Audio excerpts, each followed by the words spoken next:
So this is going to be a video on how to pick the ABUS 7240. Just for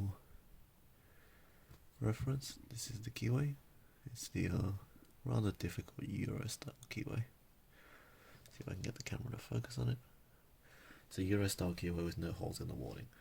So for this, I've got just a regular short hook in 18,000th, and also a tensioner in 0.8 millimeters that just barely fits in this little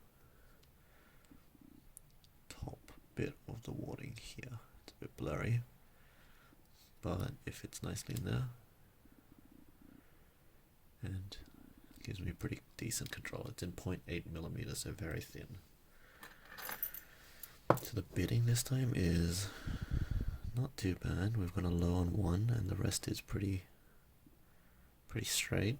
Got some high lifts on 2, 3, some low lifts on 4, 5 and 6. So to be exact, this lock is 1 standard on pin 1, I believe, and 5 spools.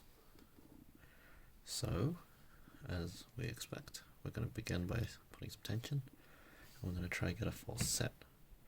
So the way I do this is I go from the bottom, firstly, angling my pick just a little bit to the right, so I can just reach the bottom of the pins. This won't let me lift the pins all the way to the top, but it will just let me lift them just enough to feel which one's binding. And I feel that 1 is binding, so I'm actually going to go from this ledge here on the right, and just lift up 1. Just until I feel it's set, which doesn't take very far at all. Then I'm going to do the same thing, and I feel 3 click, which gives me a nice little full set. And I feel that just as a big jerk in my tensioning hand. So now our job is to look for counter rotation. And I go from the bottom again to start with. And I feel some nice one from 4. I can't lift it all the way up, so I'm actually going to go in through the wording, scoop under the low pin 1, and just reach 4. I feel it counter rotate. Might be able to see my finger moving back, and it stopped. But I'm not in the full set yet, but that's because the 72 spools are actually quite thick-lipped. So if I lift it a bit higher, I fall back in the full set. And we're going to do the same thing, just hunting for a little bit of counter rotation on the bottom to start with. And I feel some out of 5. So we're going to scoop in there and get to 5. And I'm just going to have to twist around that middle wording.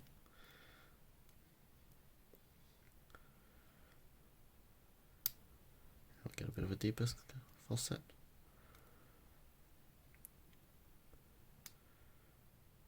So the same thing for 2 here. Very often you don't fall straight back into full set after you click, but have no fear, just lift it higher. That's 3. You'll know if you overset something by everything getting suddenly very loose, which obviously you will never feel from a pin that is underset.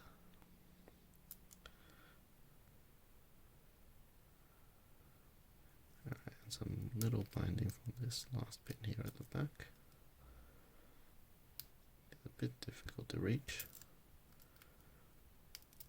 We ought to be fine. Just keep twisting around the wording, and there we go. That's it open. So conceptually it's pretty simple, right? Start by lifting pin 1, which is your standard, and whatever lips are caught, you can feel those easily from the bottom as just little binders. You should never have to lift far to get your false set. Then from the bottom you should be able to just barely touch the bottoms of the key pins and just feel which one gives you a little bit of counter rotation. If none of them do, go from the ledge on the right. Once you find that, either hopefully you can lift them from the bottom if it's a very small distance, otherwise I usually go from the ledge on the right, just scooping under the pins with a short hook. You lift them up, you'll get a little bit of click and your core will counter rotate back to neutral, but very often you won't get the false set again, either if you've dropped the standard or another pin, which you'll have to pick again, or if you underset that pin a little, which is very likely. So lift it a bit higher, check the other pins, see what's binding basically. And you just keep chasing counter rotation like that until it falls open.